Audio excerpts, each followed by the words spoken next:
Om Swastiastu. Perkenalkan, nama saya Rinka Rizky, NIM 181303105. Di sini saya akan mempresentasikan tentang LKM 4 pengantar kewirausahaan. Langsung saja untuk soal yang pertama. Sebutkan cara untuk membangun usaha. Di sini terdapat 10 cara untuk membangun suatu usaha. Yang pertama, berani memulai usaha. Berani memulai berarti seseorang harus segera memulai, paling tidak berpikir untuk berusaha. Memulai usaha dari hal-hal yang paling kecil sesuai dengan kemampuan wirausaha. Yang kedua, berani mengambil risiko. Calon entrepreneur dituntut untuk berani menanggung segala risiko, seperti risiko kerugian, bangkrut, atau risiko lainnya. Calon entrepreneur harus berani menanggung risiko sebesar dan seberat apapun.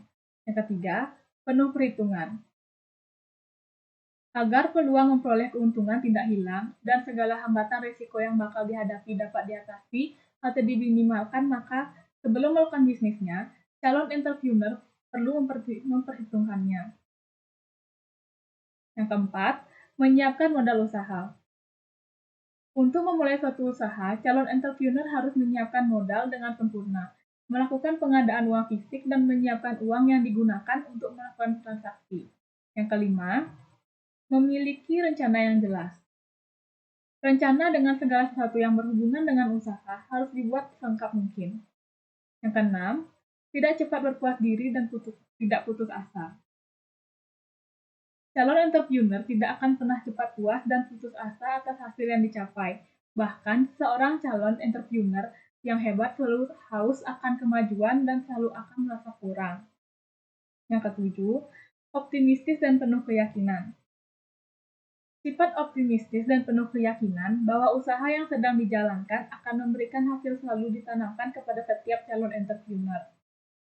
Yang ke-8, memiliki sifat yang bertanggung jawab. Calon entrepreneur juga harus memiliki sifat yang bertanggung jawab, yang besar terhadap usaha yang sedang dijalankannya. Yang ke-9, memiliki etika dan moral. Etika dan moral adalah hal yang perlu dijunjung tinggi, mengingat etika dan moral dalam berusaha merupakan dasar untuk melakukan suatu bisnis yang baik. Yang ke-10, melengkapi dokumen yang diperlukan. Dalam memulai suatu usaha, calon entrepreneur harus mengurus dokumen atau surat terkait dengan izin usaha yang diperlukan untuk legalitas perusahaan. Selanjutnya, soal nomor 2. Dengan membaca link yang sudah tertera di layar, jelaskan tips itu dengan usaha yang Anda ingin geluti. Di sini terdapat 15 tips untuk membangun suatu bisnis. Yang pertama, yakinkan dirimu. Saat membangun suatu bisnis, saya harus merasa yakin untuk mulai bisnis ini, agar saya tidak dijatuhkan oleh keadaan dan tidak berhenti di tengah jalan.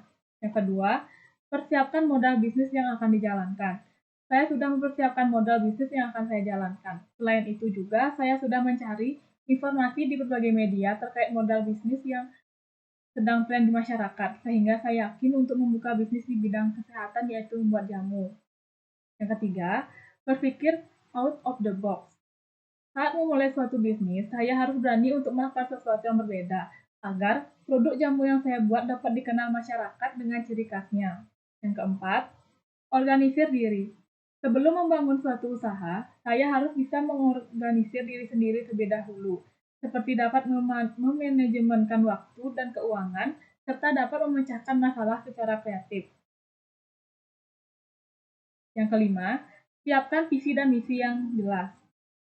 Saya sudah mempersiapkan visi dan misi untuk bisnis yang saya akan jalankan, agar bisnis yang saya jalani memiliki tujuan yang pasti.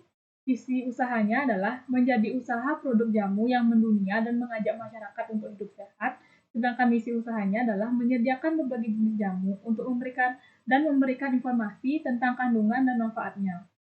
Yang keenam, rajin membuat catatan. Saat menjalankan bisnis, saya harus mencatat apa saja yang terjadi, seperti mencatat masukan dari orang lain, mencatat kendala yang saya hadapi selama melakukan bisnis, dan mencatat keinginan yang belum tercapai, sehingga di kemudian hari bisnis yang saya jalani menjadi lebih baik. Yang ketujuh, fokus pada suatu bisnis dulu. Saat menjalankan bisnis, saya harus memfokuskan diri untuk menjalankan satu bisnis saja, agar bisnis yang saya jalani menjadi optimal dan terorganisir dengan baik. Yang ke-8, siap menghadapi kemungkinan terburuk. Saat menjalankan bisnis, saya harus siap menghadapi kemungkinan terburuk yang akan terjadi, seperti berani menanggung risiko dalam keadaan apapun. Yang ke-9, terbuka terhadap setiap evaluasi. Dalam menjalankan suatu bisnis, saya harus siap menerima saran dan kritikan dari orang lain. Yang ke-10, terus belajar dan jangan cepat puas. Sebagai seorang pengusaha, saya harus terus belajar dengan mencari informasi di media sosial dan mengikuti seminar atau webinar bisnis, serta tidak malu bertanya kepada pengusaha senior. Selain itu juga, saya tidak boleh cepat berpuas diri atas pencapaian yang telah diraih. Yang ke-11, jalankan bisnis yang Anda sukai. Bisnis yang saya jalani kali ini adalah karena awalnya saya suka mengonsumsi jamu sehingga saya tertarik untuk belajar bagaimana cara membuat jamu melalui media sosial seperti YouTube. Yang ke-12, jalankan bisnis yang Anda kuasai. Bisnis yang saya jalani kali ini adalah karena saya mengetahui dan menguasai bagaimana cara pembuatan jamu. Yang ke-13, siapkan modal usaha. Dalam memulai suatu bisnis, saya harus mempersiapkan modal agar bisnis yang saya jalani tidak mengalami kendala di kemudian hari. Yang ke-14, lihat peluang bisnis. Saya melihat peluang bisnis di akhir-akhir ini, masyarakat lebih sering belanja secara online, sehingga saya memberanikan diri untuk menjajakan jamu buatan saya melalui media sosial seperti Facebook, Instagram, dan WhatsApp. 15. Tentukan target pasar. Saya membangun suatu bisnis, menentukan target pasar adalah hal yang terpenting agar bisnis yang saya jalani tidak mengalami kesulitan. Selanjutnya, soal nomor 3. Judulnya, Kisah Sukses Pendiri Keripik Singkong Maici. Reza Nur Hilman lahir di kota Bandung pada tanggal 29 September 1987. Reza adalah anak bungsu dari Reza sudah bercerai dan Reza diasuh oleh orang tua angkatnya. Setelah lulus dari SMA Negeri 2 Bandung, ia memilih untuk membuka usaha dibandingkan melanjutkan pendidikan ke perguruan tinggi. Pada tahun 2005, tepatnya saat ia berumur 18 tahun, ia memulai langkahnya untuk membangun suatu bisnis. Di saat pemuda seusianya masih sibuk mengenyam bangku kuliah atau menikmati masa mudanya, Reza sudah berjualan aneka produk demi menyambung hidup. 4 tahun lamanya, Reza berjualan aneka produk mulai dari produk elektronik hingga pupuk sampai pada tahun 2009. Titik balik perjalanan bisnis Reza terjadi pada tahun 2008, ketika dirinya diajak rekannya untuk ke Cimahi. Saat di Cimahi, Reza mencoba keripik pedas yang terbuat dari singkong buatan seorang nenek.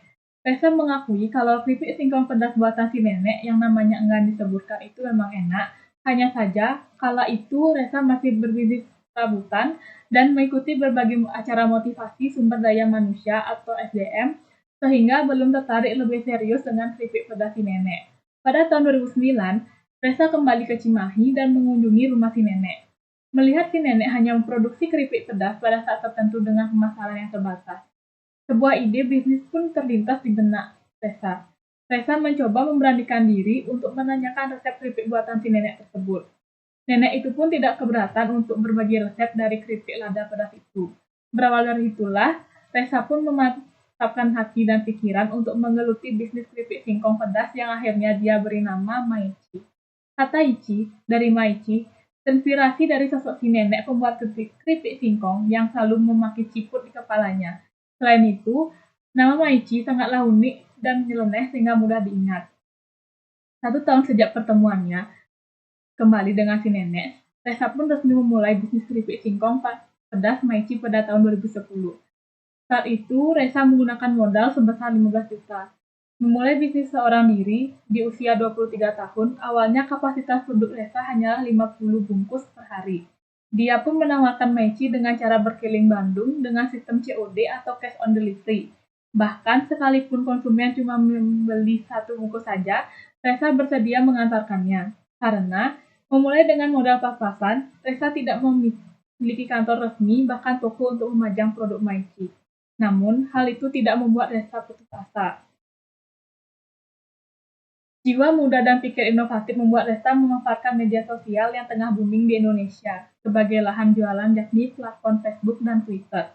Bersaing di tengah banyaknya penjual keripik singkong pedas di Bandung, Reza pun memulai berpikir lebih visioner supaya membedakan Maichi dengan produk serupa lainnya. Reza pun memberikan kesan eksklusif untuk Maichi lewat dua cara. Yang pertama, produk hanya bisa dibeli melalui media sosial, dan yang kedua, Maichi tersedia dalam aneka tingkatan pedas mulai level 1 sampai level 10. Hasilnya, nama Maichi pun menjadi sangat populer dan viral di Twitter. Dalam waktu kurang dari setahun, Maichi pun pernah mencatat omset hingga 7 miliar dalam waktu 1 bulan saja. Perkembangan Maichi yang sangat luar biasa itu akhirnya membuat kapasitas produksi langsung berkembang pesat hingga 2.000 bungkus per hari. Dengan omset harian menyentuh 22 juta, Reza bekerja sama dengan produsen keripik singkong pedas lokal. Sang Presiden Maichi yang kerap disebut KXL ini pun terbuka atas segala kritikan, termasuk di awal kemunculan Maichi yang pernah disebut terlalu banyak penyedap rasa. Reza pun selalu melakukan koreksi diri. Bagi Reza, inti bisnis Maichi adalah totalitas, loyalitas, dan sinergi. Reza pun mematok target Maichi mampu memproduksi 10.000 keripik singkong pedas per harinya. Maichi kini tersedia dalam 4 varian, yakni keripik singkong, seblak, gurilem, hingga baseng atau bakso goreng. Kini 9 tahun berjalan, Reza yang sudah berusia 32 tahun mencatat omset rata-rata 800 sampai 900 juta per bulan dengan keuntungan 30 juta per hari. Kini para agen atau reseller Maichi sudah tersebar di seluruh penjuru Indonesia. Bahkan Maichi juga dipasarkan di supermarket atau minimarket. Maichi pun berkembang dari industri kecil skala rumahan menjadi PT Maichi Inti Sinergi atau bisa disingkat dengan MIS. Sekian presentasi dari saya. Apabila ada salah kata, saya mohon maaf dan saya ucapkan terima kasih. Om Santi Santi Santi Om.